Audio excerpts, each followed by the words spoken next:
নমস্কার। আজকের রেসিপিটা হলো ক্ষীরের স্বাদের লাউয়ের পায়েস। একবার যদি এভাবে বানিয়ে খাওয়াও, কারোর সাধ্য নেই বলার এটা কিসের পায়েস। আমি গাছ থেকে একটা টাটকা লাউ কেটে নিয়েছি। এবার বোটার নিচের অংশটাই কিছুটা কেটে নিয়ে ছাড়িয়ে ফেললাম।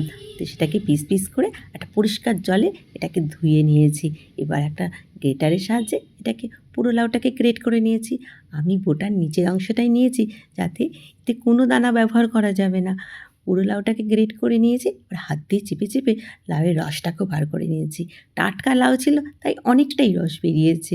এবার গ্যাস জ্বালিয়ে একটা চড়া বসিয়ে দিয়েছি পিতলে। তাতে 2 চামচ ঘি দিয়েই এবার লাউগুলো ছেড়ে দিয়েছি। এভাবে লাউগুলো ঘিতে ভাজা ভাজা করে নিলে লাউয়ের যে একটা নিজস্ব গন্ধ থাকে, সেটা আর থাকে না। পুরো লাউটাকে এভাবে ভাজতে থাকলাম। এবার ওর মধ্যে খানিকটা কাজু কিশমিশও দিয়ে দিয়েছি। দিয়ে সেটাকেও ভাজতে থাকলাম। পুরো কাজটা করতে লাগলো আমার 2 মিনিট।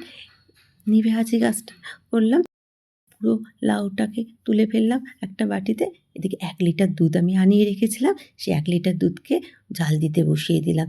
4টে এলাচও দিয়ে দিলাম একটু ফেড়ে। ফুল স্টিমেই দুধটাকে জাল দিতে থাকলাম। দুধটা বেশ একটু ঘনত্ব হয়ে আসলো। ওর মধ্যে 150 গ্রাম চিনিও দিয়ে দিয়েছি এবার। চিনি দিয়ে আবার ফুল স্টিমে দুধটাকে ফোটাতে থাকলাম। 2 হাতা দুধও তুলে রেখে দিলাম, কেন ওটা আমার পরে কাজে লাগবে। এবার লাউগুলো ছেড়ে দিয়েছি দুধের মধ্যে।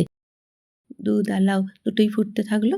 আর এদিকে আমি 10 টাকা দামের যে আমুল দুধের প্যাকেট আছে, সেটাকে কেটে একটা বাটির মধ্যে ঢেলে নিয়েছি।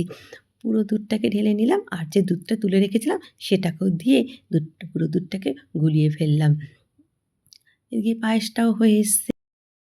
ওই দুধটা ওর মধ্যে ঢেলে দিয়েছি। দিয়ে এবার বারবার নাড়াতে থাকলাম, যাতে তলা না ধরে যায়। বারবার নাড়াতে হবে। পুরো কাজটা করতে লাগলো আমার 10 মিনিট।